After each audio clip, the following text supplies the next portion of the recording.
Hello, today's job is to replace this flexible hose on this Ford car because some of it previously has put it on upside down, it's been rubbing on the wheel, but you'll see that when we take the wheel off. So first job is to loosen the wheel bolts, take the cap off, 19mm socket and a breaker bar, and just loosen off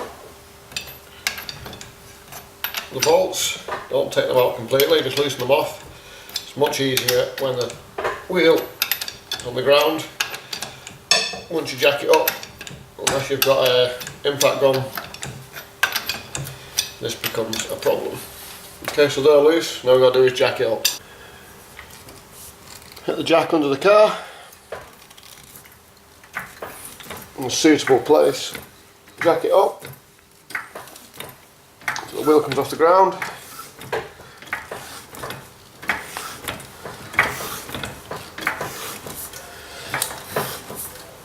And then never rely on the jack, get a suitable axle stand, place it underneath.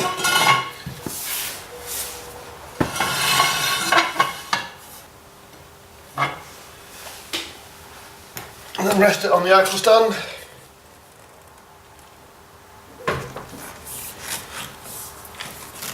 And then you should be able to remove the jack out of the way.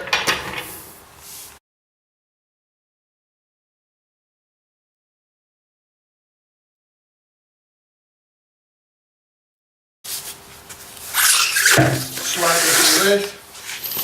If you bring the camera a bit closer, you can now see the damage here where it's been rubbing, because this is upside down, so we're going to have to undo it here and take it off.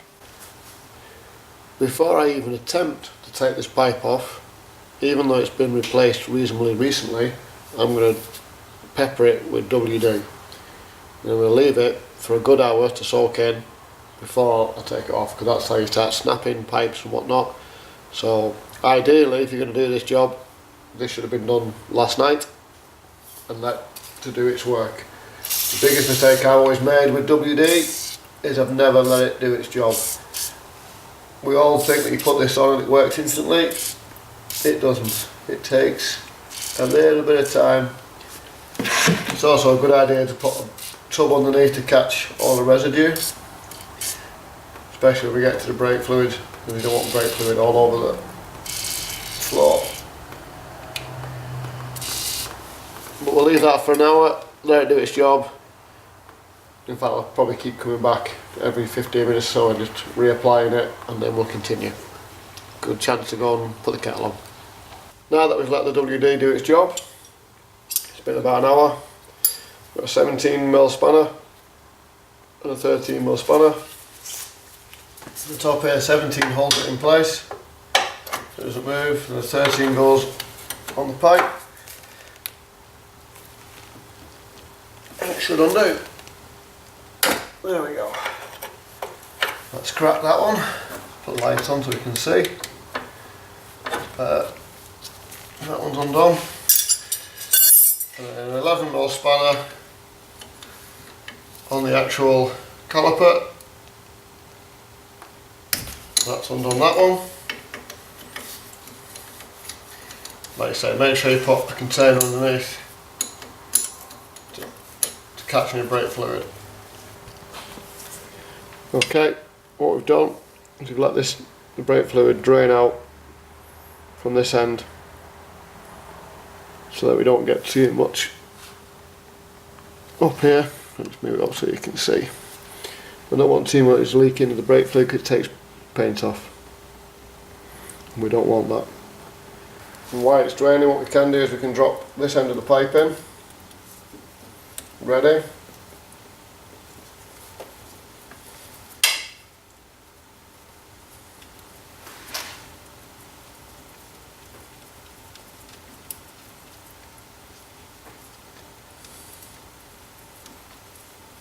Screw it in like that.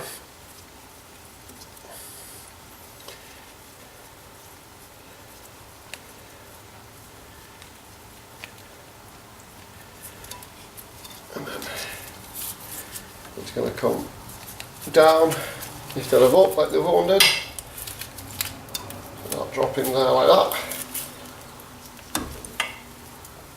And then it comes up like that. Okay, what we're going to do is just undo this steel brake pipe here. This has got like a keyway on it. Drop it into the tub because we don't want brake fluid anywhere. This then comes up, comes into the keyway.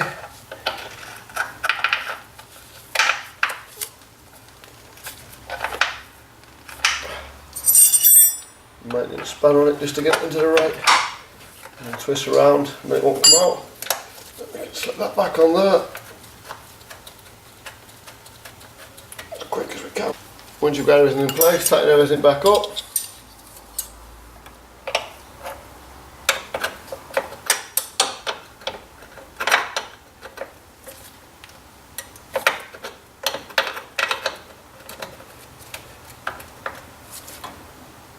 Now you want to get this tight, but not stupid tight so it breaks the pipe work. Okay, so that's in there. Then the 11mm with the right spanner. Works better with the correct size spanner and tighten up this one.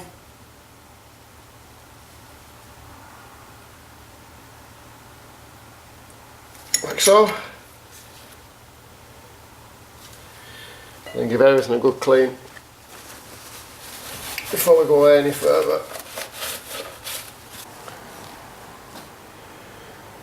Okay, for the next bit we've got to bleed the brakes. So we've got plenty of brake fluid in there at the moment from the master cylinder.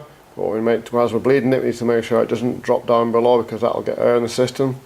So as you're doing it, you need to make sure that this is kept topped up to the right level. And we'll need an assistant for this bit, so let's go and find one. So it's now time to bleed the brakes. We've got our 9mm spanner and we've got a one-way pipe. Just put the pipe into here. Although you should just be able to press the pedal because it's a one-way valve, I'm still a firm believer in opening and closing the nipple as required. So as I shout down, Joe's going to press down on the pedal and then up as I release it. So down, up, down, up, down, up, and as you can see, as the air's coming out now and the fluid's coming through the pipe. Down, up, down, up. So every time we say down, we press the pedal down and then we release the nipple, like so. Down, now release the nipple, close it and then back up on the pedal. And continue to do this until you've got rid of all the air, obviously ensuring that you've not drained the master cylinder. Okay, once your brakes are bled, we need to check the level of the brake fluid in the master cylinder, so you've got a minimum and maximum. Ideally you want it just underneath the maximum. Obviously this is important because without brake fluid your brakes don't work. Okay, good point, safety point. You're working with brake fluid, make sure you wear some suitable gloves because brake fluid's pretty nasty and you don't really want it on your skin because it causes all sorts of problems like dermatitis and whatever else. And apart from dermatitis, it's just not very pleasant. And the other thing is, when you finish with your brake fluid oil, put it in a container and get rid of it responsibly. Now with the hose fitted, time to put the wheel back on and take the car out for a test drive to make sure it's okay. So we use the wheel, pretty obvious, and the 4 wheel bolts. Slide it back on.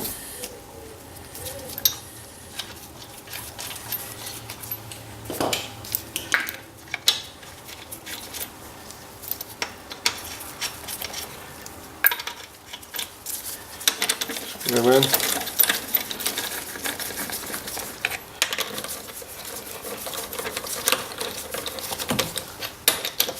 We'll just tighten these up a little bit and lower the car down, and then we'll torque them. You don't have to torque them, you can just do them FT, but obviously the torque is better. Just get them tight enough, and then we'll lower the car. Just back a little bit. Then we'll turn jack back over.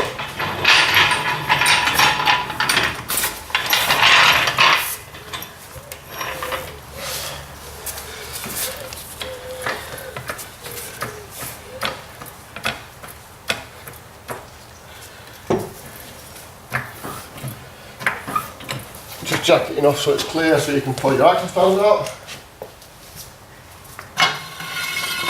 Okay, the access fan is now clear. We'll lower it down.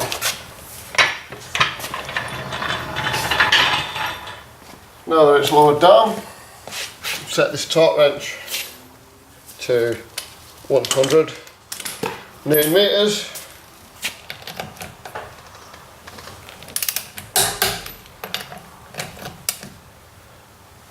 Do them across.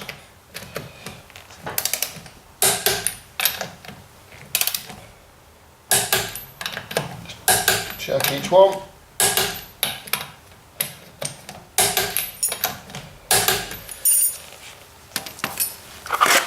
Got the cap back on. This has got, only goes one way. If you don't put it the right way, it doesn't go on. There we go. And now we just need to take it out for a test drive and make sure it's okay.